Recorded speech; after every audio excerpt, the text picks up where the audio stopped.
to another episode of Entrepreneurs of Fuego. We're documenting the journey of incredible entrepreneurs. Marc, Blair is in the house, man. How you doing, man? I'm doing just fine, man. Awesome. I got all energy and everything else. I try to have some energy. I drank some coffee this morning. Good times. Awesome. That's what you did. Like, he's even brought the green screen on. There you go. That's it. So we can play around with it. Yeah, you can put a picture on me, all right? You can have little dancing elephants all across my shirt. That's and that a was good the idea. goal. Yeah. That's a good idea. Let's do that. We'll do that. All right, it's about time. You're not just a real estate agent. I go beyond being a real estate agent. Why? Because most real estate agents just kind of sit back and hope for it. They hope for a house to come on the market. They hope for somebody to buy it. My clients expect more.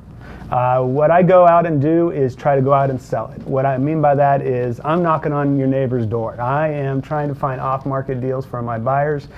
There was a day, I would say, last week, I spent several hours with one of my buyers, and all we did was look at houses that weren't even on the market. They weren't on the MLS. And those are the kind of things I do for my clients. So I go way beyond just, is it on the MLS? Is it being sold? I try to find the deal for them, the right house for them, even if it's not for sale right now. During the run-up of the market, where prices were just going extraordinarily high, we're going back to 2004 to 2006, 2007, and I mean you wouldn't see an end to the rise up in prices. But we did see an end. And we did see an huge, a big end. And what happened was that the number of real estate agents increased from about 24,000 to 87,000 here in America, and here in Arizona actually. And everybody seemed to define themselves as, I'm a great agent because I'm selling properties, but in actuality the market was helping everybody, correct? Right. During that time, all you had to do was really throw a sign in the yard and you could sell it. 3 backup offers and everything else, and you're sitting back, you're like, I'm the best agent in the world, yeah. But what you do differently, and this is what I respect and I appreciate about you, is that I'm going to use this word in a very good way.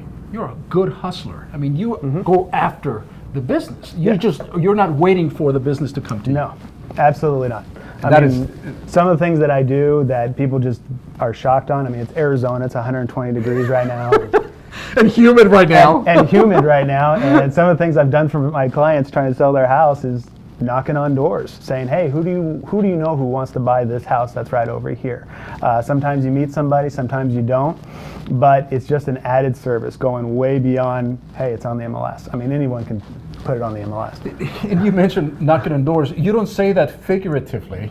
You say that literally. You're actually knocking on doors. And I talk to people. I try to meet people and try to sell the house. I call people. I probably make about 100, 200 calls a day. Do you find that a lot of the real estate agents, perhaps, and you're a young guy, but a lot of the younger real estate... Anybody that is less than 55 years old is young. All right, rock on. Right, so, but here's what don't you find that there's a lot of real estate agents that are growing up, if you will, with a sense of entitlement that, now that I have my license, the business should be okay. They should be coming to me. Where in fact, there should be a little bit more of a dedicated work ethic. Maybe going back a little bit old school. Yeah. Knocking on the door, doing all those things instead of relying exclusively on social media or emails. I'm not going to send 10,000 emails and just expect some kind of response. But you're doing something different, and that's what I like. A lot of realtors, and there's nothing wrong with it, is a good business plan is they depend purely on their networking or their center of influence. So all they do is network and they get referrals, and it's great. I love referrals. I get referrals all the time. Yeah. But it can only take you so far. Right? I mean, I only can know so many people. So what I try to do is take that beyond, and like you said, I hustle. I have the hustle muscle. I go after it. I search for it. I'll do the work.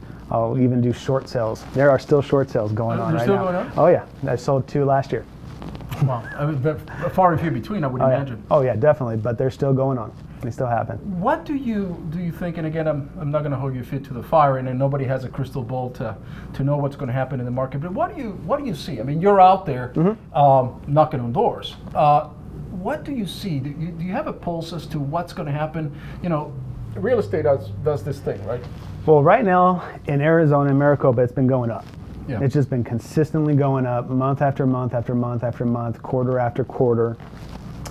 Every time I look at the stats, every time I look at what's going on in the market, it is taking less time to sell.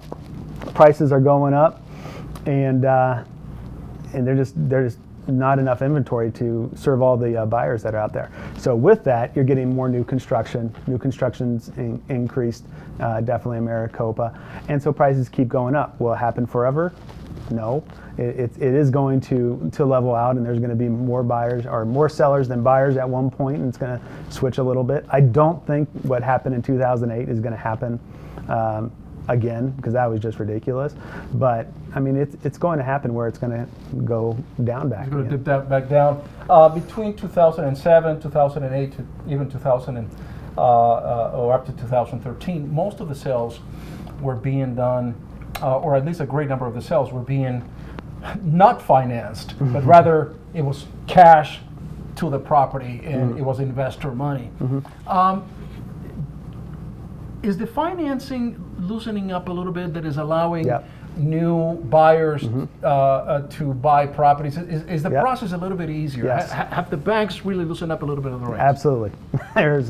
There are deals and stuff going on that you can get into a house easily. There is a deal, it's called Home in 5 with Maricopa County, where Maricopa County will actually give you 5% towards The the county, home. Maricopa County, Maricopa County. The government It's will a give you grant.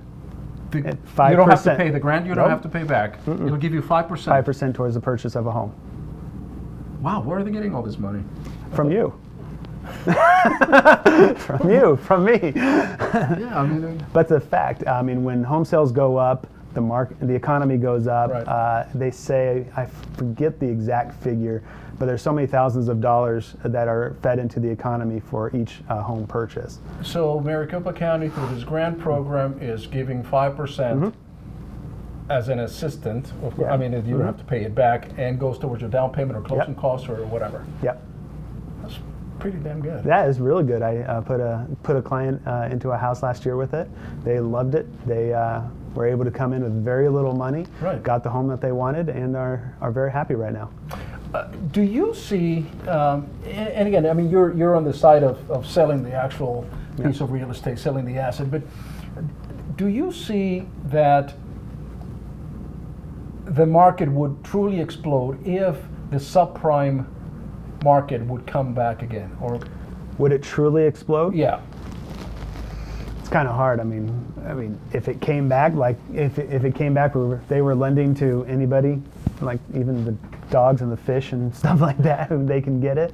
I don't know if it would truly explode. I think a lot of people are still gun shy on some of those things. what I have seen again and again and again, and having lived through several of the recessions and the good times and the bad times, is that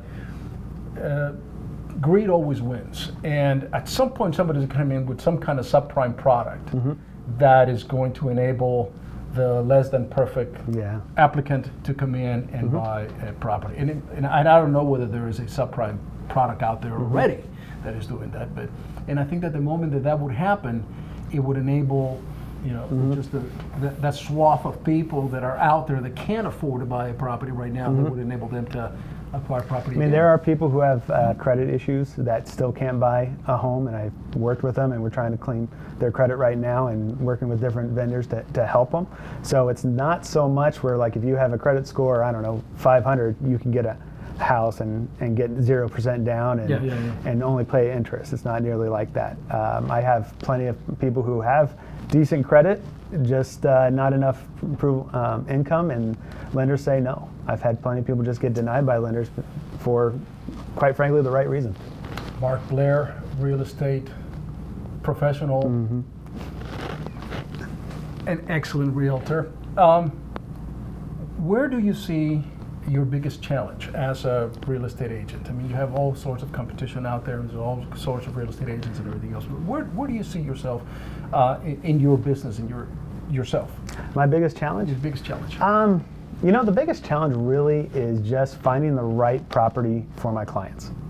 And that can be, you sometimes kind of get I don't know, there's got to be a balance because you obviously want them to buy, but I want my clients to be in the right house. So the biggest challenge is finding the right house for my clients at the right price because they're not always available, they're not always in the right area, and so sometimes, and that's why I often look for off-market deals, Right. so I can actually get them into the right house. And that's the toughest thing to do is just to find the property that just is not find it. listed. Yep. That is very challenging. But you have an knack. You should be the off. I'm the off-market guy. Off-market guy. Exactly. All right. You want an off-market deal, then you call. Yeah. The people call you. Yeah, why not?